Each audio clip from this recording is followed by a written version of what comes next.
Hey folks, Nick here from Another BookTube channel, and today my September wrap-up.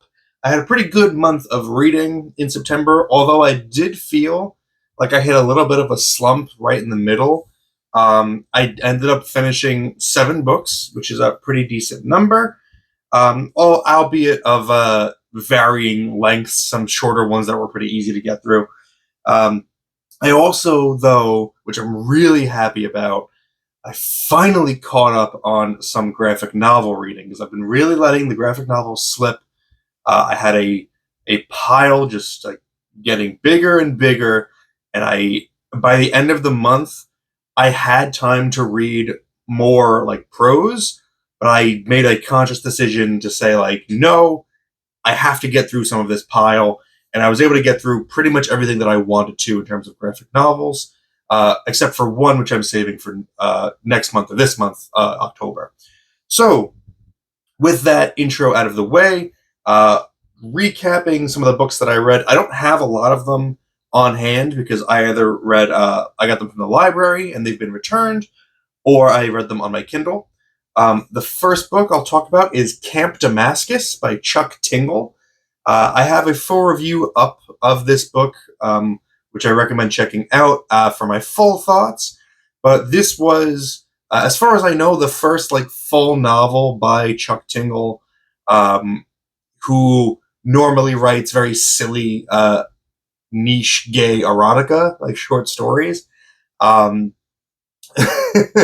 it was really, really good. It was surprisingly an effective horror story. It was thoughtful and moving, and it just worked on a lot of levels, and I was very surprised by it. It's about a young girl, about 20 years old, who grew up in a fundamentalist Christian like town in, I forget what state, but she starts to get too curious about the wrong things, and it leads her to this mystery surrounding a very prominent conversion camp within the town. And it's a really sweet story of self-discovery, but it's got really good horror in it, and I highly recommend it. I think it was one of the stronger books I've read this year, maybe, but not as strong as this next book, which is legitimately, I think, one of the best books I've read this year,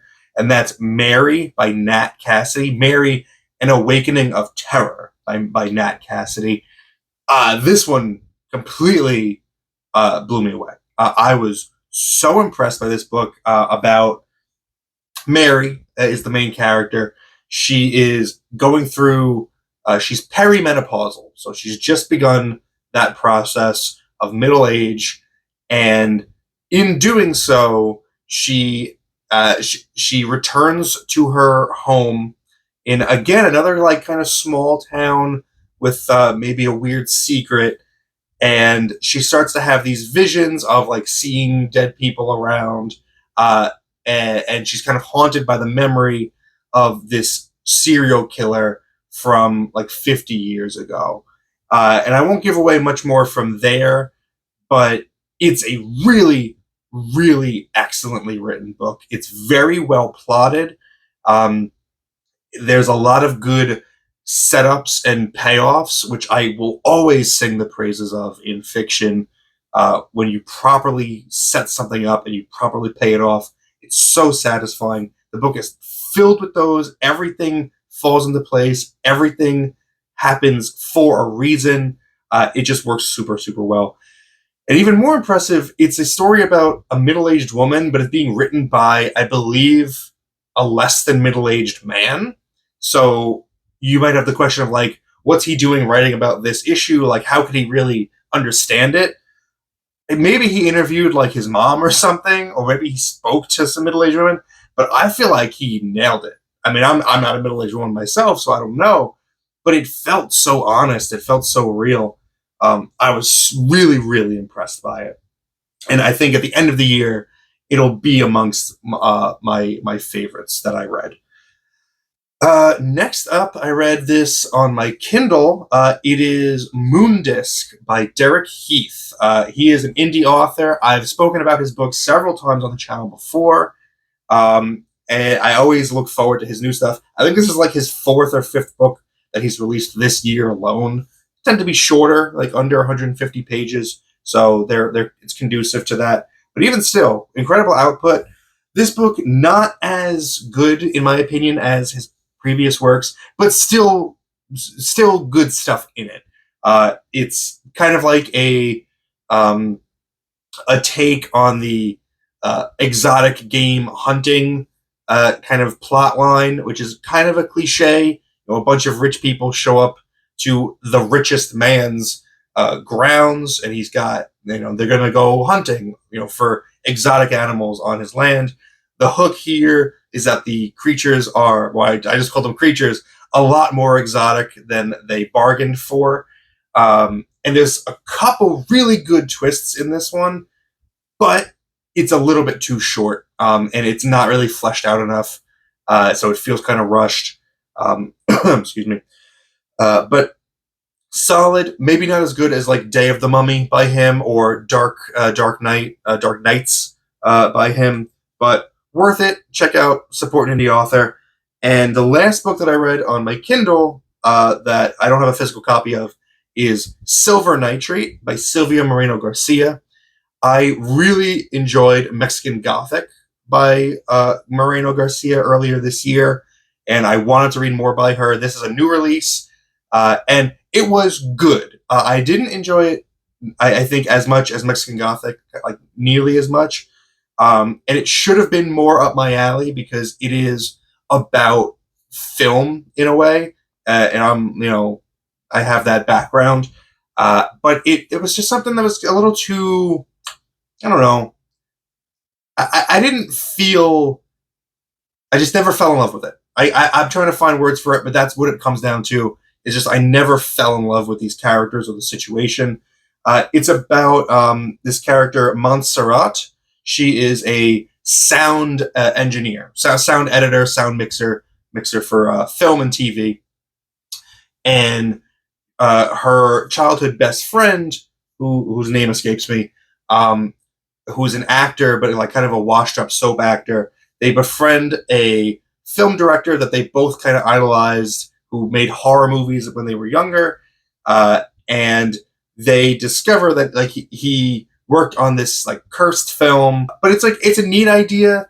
It's executed well. Like the characters are well drawn. I just didn't love it. Sometimes that's just the way it is. There's no accounting for taste a lot of the time.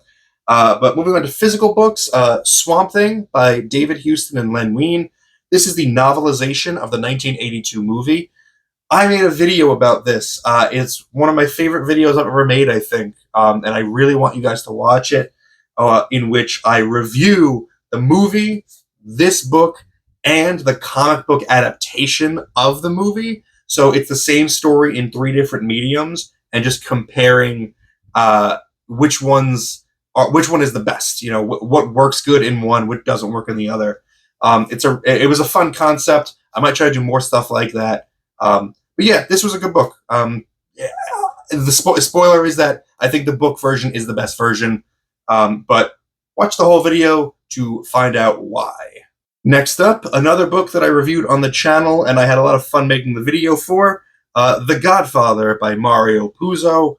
I'm not going to explain to you what The Godfather is about. I'm going to assume that you've got some background in it. It's one of the kind of just classic stories ever told. It's one of the most famous movies ever made. But I was very happy to discover that the book that the movie is based on is just as good as the movie itself. It in some ways is better because it expands on a lot of the ideas that are presented in the movie. In some ways, it also is not as good because there's some extra fluff in here that, in my opinion, wasn't entirely necessary, maybe could have been cut. But the overall experience of it's a great book, and I was just really, really impressed. And I don't know what I was expecting. I put off reading it for like a year, and I should have just read it sooner. Like, why not? But the last book I read for September was The Wolfen by Whitley Strieber. This was another one I was very surprised by. It was a good reading month, honestly. Solid werewolf book, more of a police procedural than anything. It's about two New York police detectives who are investigating a rash of very brutal murders around town, and the clues are pointing towards it being something that has never been seen before. And it leads them to werewolves. And it's just very smart. It's very well paced. Again, and I really liked Strieber's writing style. It was very well written without being flowery. Able to paint a really nice picture without getting kind of pretentious, if that makes sense. So yeah, that is The Wolfen. Check out the full review for my complete thoughts. So those were the 7 prose books that I read this month. I did read a handful of graphic novels. The first that I will talk about is the first one I'll talk about is another library book I don't have with me. It's Love Everlasting by Tom King and Elsa Chatterier. Elsa Chatterier. I'm gonna say that it's pronounced that way, but I've got no idea. I'm sorry. But pretty interesting book.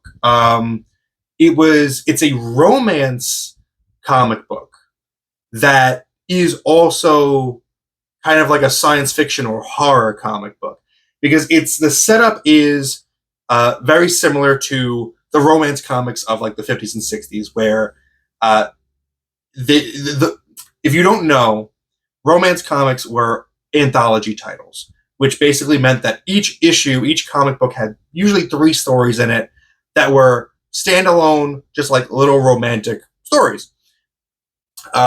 Where there's a woman and she's in love with this guy, something's keeping them apart, and then in the end, they get together.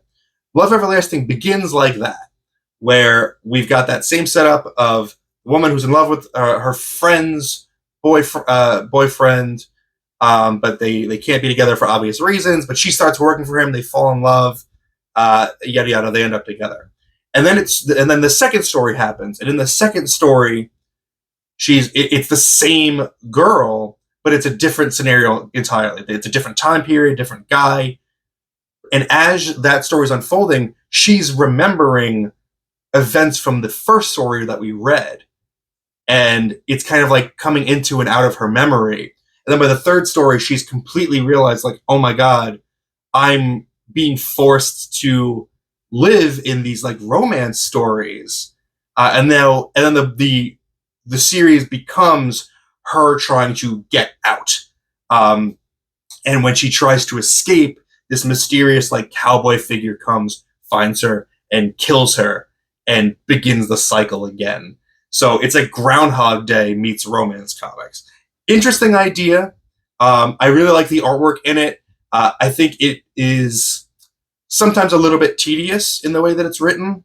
Tom King can be repetitive by design, and sometimes it works, sometimes it doesn't. This one, it edges into the doesn't work territory, but still worth a read. It was a quick read, so I would recommend it lightly. It's not Tom King's best. Something else I read this month, the 4-issue series Cosmic Odyssey from DC. I'll try to get this with no glare. Written by Jim Starlin with pencils by Mike Mignola. What a great all-star team. Inks by Carlos Garzon. This was awesome. This was Jack Kirby's New Gods teaming up with the proper DC heroes and Darkseid, the ultimate villain, to face off against a great cosmic entity that threatens them all. Mignola's artwork is fantastic. There's some great sequences in here. I don't know if this book is in trade paperback form. If it's not, it should be. I just read the single issues, and I loved it. I had a great time with it. And if you ever see it in your comic shop, check it out. Pick it up. It's worth it. Next up, Summer Blonde by Adrian Tomina. Adrian Tomina's Sleepwalk and Other Stories was my favorite graphic novel read of last year. Summer Blonde is the continuation of that because they're both part of Optic Nerve, his self-published series. It's an anthology, so every issue is different, and sometimes the issues themselves have multiple stories in them.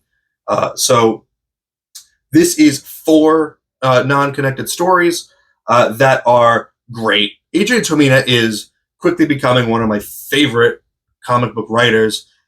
He writes some beautiful stuff, man. There are some incredible stories in here. His characters are so just down to earth, typical, and relatable and believable.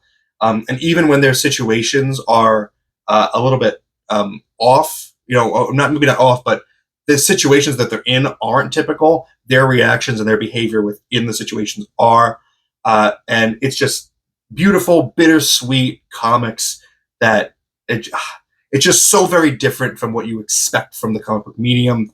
If you've never read a comic book before in your life because you think it's all men in tights, Adrian Tomina is your guy to go to get the real graphic novel experience. So Summer Blonde was really good. Next up, I'll just do these next 2 at the same time. More Tom King. Tom King's Vision and Tom King's Supergirl. Vision with art by, is it Gabriel Walta?